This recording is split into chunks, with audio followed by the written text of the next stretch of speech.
Election year. People are always wondering, how does a presidential election year affect the housing market? So this is what we're seeing. So going into October, typically October sales drop a little bit over the average market by about 10%.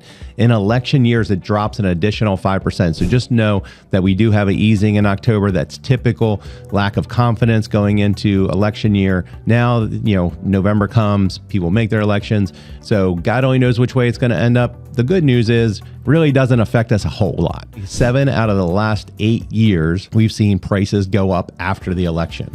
The only time that we didn't was the 2008 election, which was we had the housing crash, we had the bank debacles and all that. So 2009 had a big decrease in pricing. But typically we've had slight increases. Some of them have been more significant than others over time.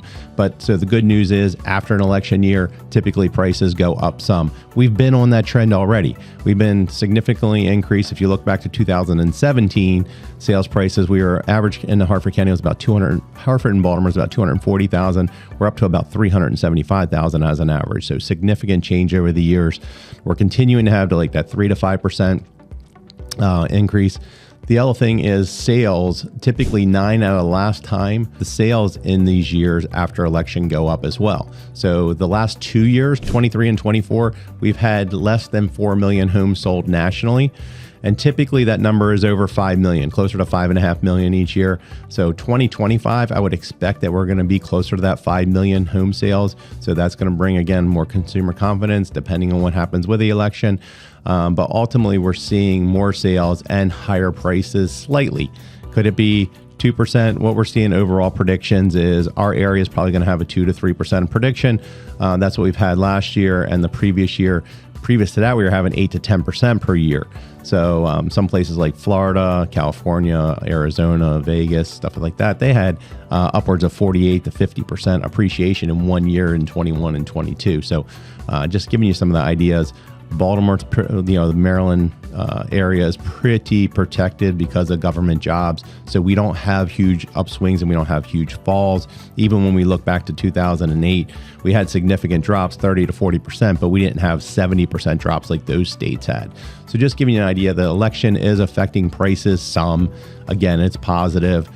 You get 50-50 which way we're going to go. But generally minimal effects from the election. We do always feel it in October because that's when the emotions get into play and, you're watching all the TV, you're getting all the phone calls, and these days you're getting a million texts. I'm sure you're getting like I am.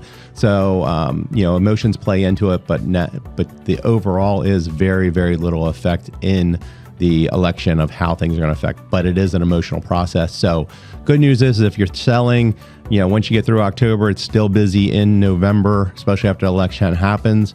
It does always get slower around the holidays. So typically from Thanksgiving until New Year's, and then starts picking up again in January. And I expect 2025 to be better than 2024 and 23 for sales numbers. Again, pricing is probably going to stay that consistent 2 to 4%. So that is my predictions for Q4 and the beginning of 2025. So look forward to seeing you. Any questions, give us a call at the office. Take care.